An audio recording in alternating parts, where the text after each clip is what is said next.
is, upholding his oath, and it also questions the BLM's intent, and it also questions Harry Reid's intent with the statements that he made, because he didn't de-escalate the situation. They pulled the troops out, but by labeling us domestic terrorists, we know how they handle terrorists. They don't negotiate. Right. So he escalated the situation himself. Except that he doesn't have the political authority to make that determination. Yeah, but he espouses the ideas to the people. So he sets the precedent for continuing on in that direction, really escalating the situation. And unfortunately, as you're saying, as the situation escalates, as we feel that the use of force becomes imminent, we also have to escalate. We prepare, absolutely, totally agree with that. But I still think it's worth an effort. For no other reason, you win the hearts and minds of the American people. Right now, they're looking at us as a bunch of gun-toting maniacs, which we're not.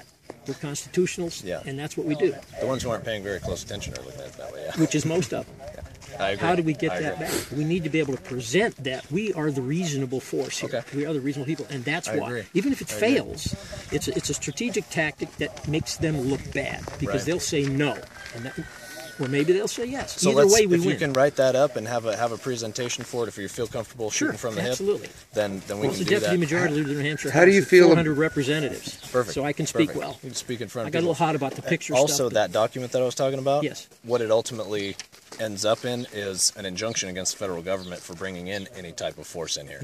They can bring, what it's saying is, you want to bring BLM guys in here to do upkeep and improve the land as you said you would, and what our tax dollars are actually going to you for. But if you start walking in here with assault weapons and stuff, we're going to shut you down. Right.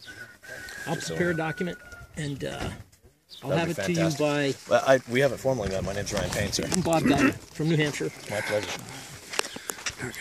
Interested in here with all these guys is my pleasure. I came over that hill with the flags and the banners, and I'll tell you what, I couldn't even talk. Spent 10 years in the Marine Corps, and whoever would have thought we'd be bearing arms against the government we swore to. This is the true service at this point. It is. All enemies foreign and domestic, but we have to take care of the domestic before we can move out. I've written a couple of op-eds too that have some limited, and I'd be happy to put those out to you guys so you can blast them wherever they need to go. They're good, and they talk right what we're talking about. Last one I wrote says, the real enemy now. I call it the new American exceptionalism. Yes. Was categorized originally as our presence on foreign shores preventing tyranny. And that's what the initial purpose was. Right. This incident has completely converted that to the new American exceptionalism, where the enemy's government run amok. The world is watching I'll present us. this. I'll send it over. I could send an email or would you like to take an email number down or an email address? Someone have it up to camp? I don't know. Do you guys have my email? I don't think so. I'll text it. I can text it to Jerry.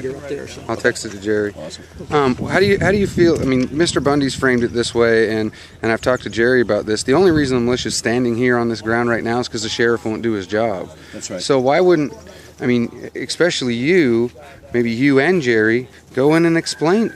You keep going in. I mean, why? Every day that we're here, you and Jerry go talk to the sheriff, say, listen, we're only standing here because you won't do your job. And then tomorrow, go, hey, we're only standing here because you won't do your job. And then the next day, and get documentation that you've been there.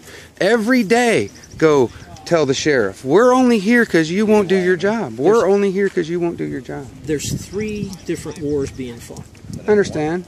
But the local one is what he's focused on. But the local one won't go anywhere. If it would have gone anywhere, 2 weeks it would have gone somewhere. This guy Gillespie's not going to stand up. You're not going to shame him into it because Harry Reid's the power in the state. You could document that you've been talking to him over and over and over and over again. We could do that. So sheriffs around the world know, hey, we are trying to do your jobs for you. You've got the constitutional war.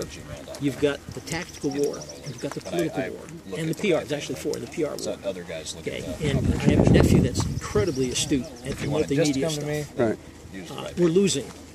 Okay. Because the mainstream media has shifted its focus from the incident to what's happening with the state legislators and the 3 speakers of the House.